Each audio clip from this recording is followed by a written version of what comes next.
Tuhan, Shalom, damai di hati. Puji Tuhan, torang semua diberkati sampai saat ini. Bahkan, torang semua masih diberikan kesempatan oleh Tuhan untuk beribadah walaupun di rumah masing-masing. Dalam rangka memutuskan mata rantai penyebaran pandemi COVID-19. Kita semua berdoa dan berharap kepada Tuhan pandemi COVID-19 ini cepat berakhir, sehingga orang boleh beraktivitas normal lagi di luar rumah, boleh sekolah lagi, boleh kuliah, boleh bekerja, boleh beribadah di gedung gereja, ataupun kita boleh lagi beribadah di rumah-rumah, di rayon-rayon seperti sebelum ada COVID-19. Saudara-saudara remaja dan pemuda yang saya kasihi di dalam Yesus Kristus, saat ini saya memberi tema perenungan kita, yaitu orang muda yang mencari Tuhan. Siapa orang muda itu? Seringkali kita mengartikan orang muda sebagai generasi masa depan atau generasi penerus.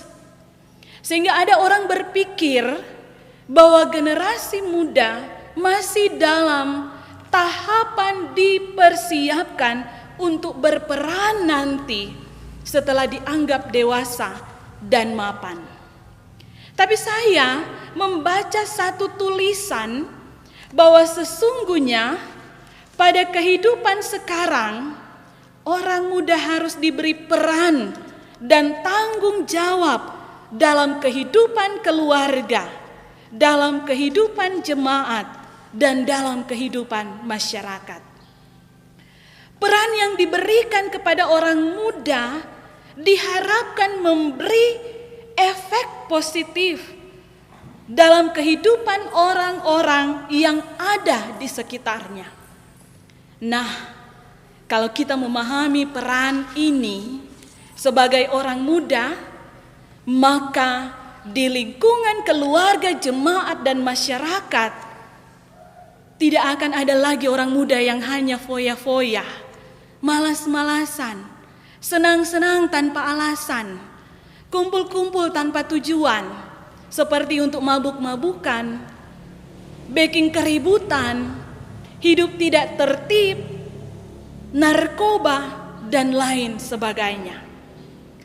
Orang muda yang sadar perannya, yang memberi efek positif bagi orang-orang yang ada di sekitarnya, adalah orang muda yang mau hidup benar dan mencari Tuhan. Bagaimana hidup orang muda yang mencari Tuhan? Mari kita belajar dari Raja Yosia.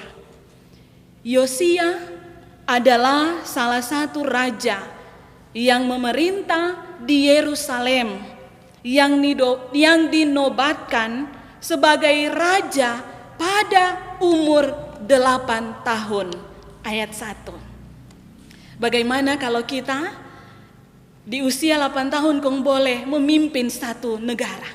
Tidak mudah, tidak gampang. Tapi Yosia dinobatkan sebagai raja pada umur 8 tahun.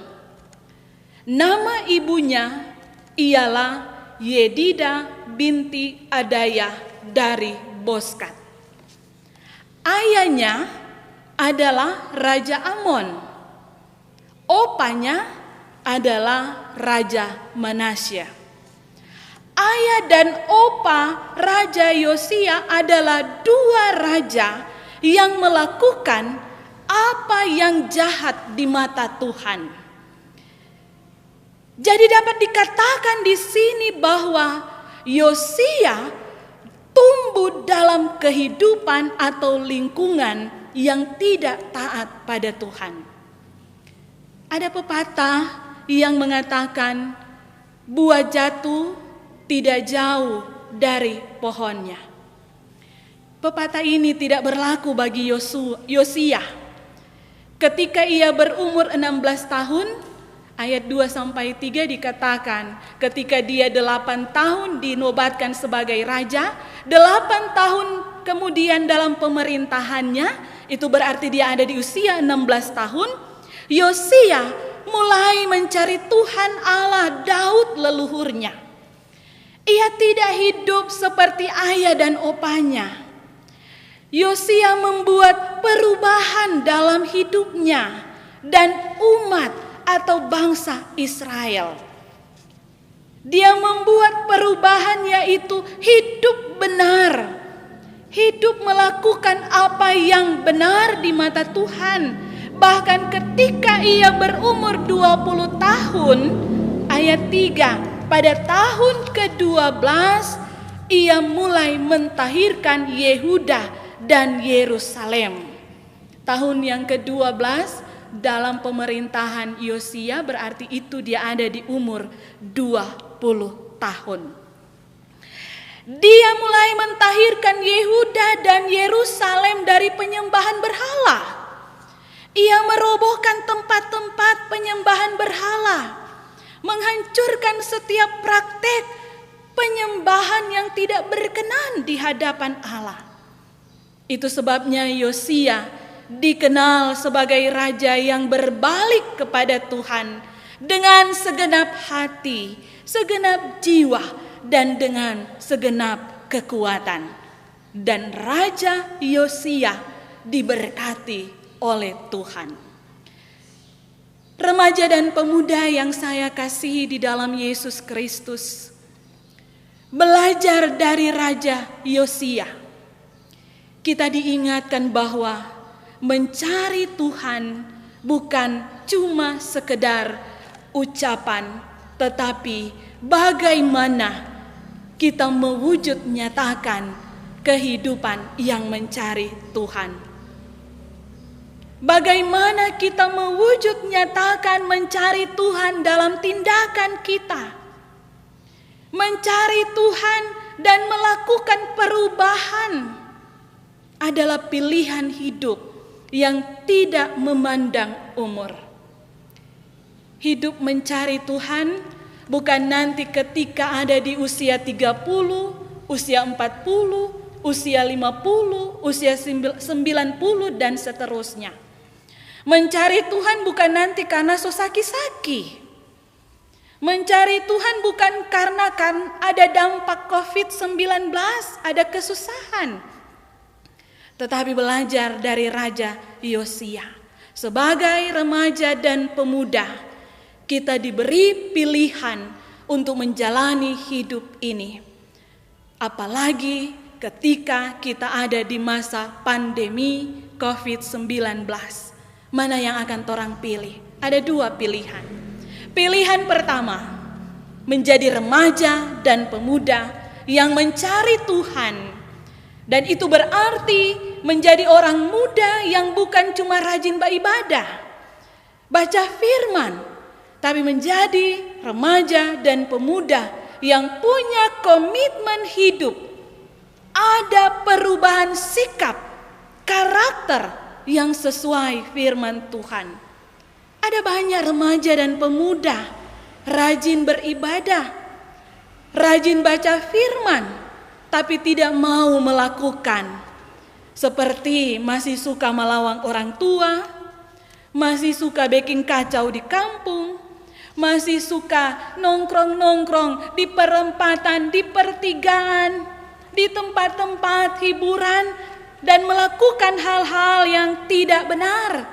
Cari masalah, atau cari hal, bakalai, bajudi, baminum, dan lain sebagainya.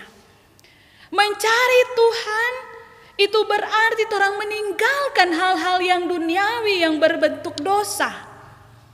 Masih ada remaja yang bilang mau cari Tuhan tapi ini mau beribadah.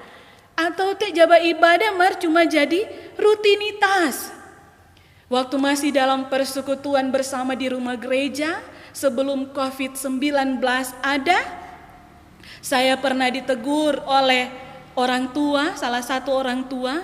Dia bilang begini, pendeta, waktu ibadah di gereja kita soalnya ndak ja tenang.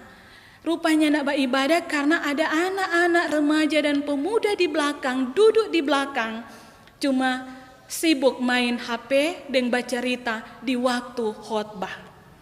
Sekarang Tuhan mengizinkan orang untuk beribadah di rumah lewat HP. Tapi juga ada anak-anak muda yang tidak mau beribadah. Handphone yang mereka pegang bukan untuk melihat ibadah, tetapi cuma melihat hal-hal yang tidak benar. Menjadi seorang muda atau menjadi remaja dan pemuda yang mencari Tuhan, itu berarti harus punya komitmen hidup mengisi masa muda dengan melakukan firman, tapi juga membenci segala perbuatan-perbuatan yang tidak berkenan di mata Tuhan. Mau hidup kudus di hadapan Tuhan. Hal kedua, pilihan kedua, menjadi remaja dan pemuda yang tidak mau mencari Tuhan. Hidup tidak ada perubahan ke arah benar. Cuma taiko arus dalam dosa. Senang baking dosa. Tidak ada pertobatan. Hidup tanpa tujuan yang benar. Dua pilihan ini diperhadapkan bagi orang remaja dan pemuda yang ada di Jemaat Gemim Sion Tonalat. Mana torang mau pilih? Mana yang torang mau iko akan?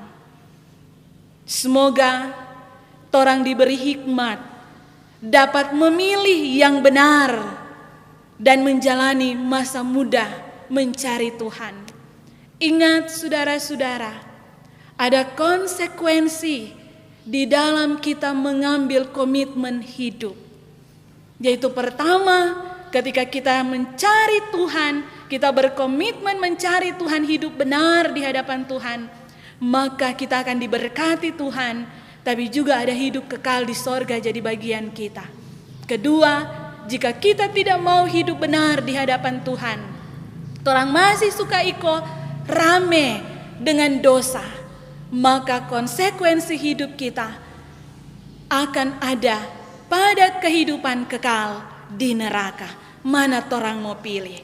Marilah jadi orang muda yang menjalani masa muda dengan komitmen mencari Tuhan, membaca firman, melakukannya dalam kehidupan sehari-hari, sehingga kita akan diberkati oleh Tuhan. Amin. Mari kita berdoa. Terima kasih Tuhan, kami boleh membaca dan merenungkan firman-Mu. Beri kami hikmat sebagai remaja dan pemuda yang ada di Jemaat Gemim Sion Tonalat untuk mengambil keputusan hidup dalam Tuhan di masa muda. Sehingga kami percaya apa yang dialami oleh Raja Yosia di masa muda mencari Tuhan, demikian juga akan kami alami. Kami akan diberkati ketika kami mencari Tuhan. Engkau Tuhan yang memberkati kami semua dan menunjukkan jalan kehidupan, sehingga kami akan hidup terus dalam sukacita bersama dengan Tuhan. Diberkati kami semua, dimanapun kami ada, dimanapun kami berada. Engkau Tuhan Yesus yang akan menjaga melindungi kami. Jauhkan dari mara bahaya, jauhkan dari penyebaran COVID-19, tapi biarlah pertolongan keselamatan dari Tuhan jadi bagian kami. Ketika kami beribadah saat ini dan ketika selesai ibadah ini, kami percaya kami akan dibaharui oleh Tuhan lewat pikiran kami, tutur kata kami, tindakan, dan kami akan jadi remaja dan pemuda yang jadi berkat, jadi teladan bagi banyak orang. Terima kasih Tuhan, ini kami yang berdoa. Amin.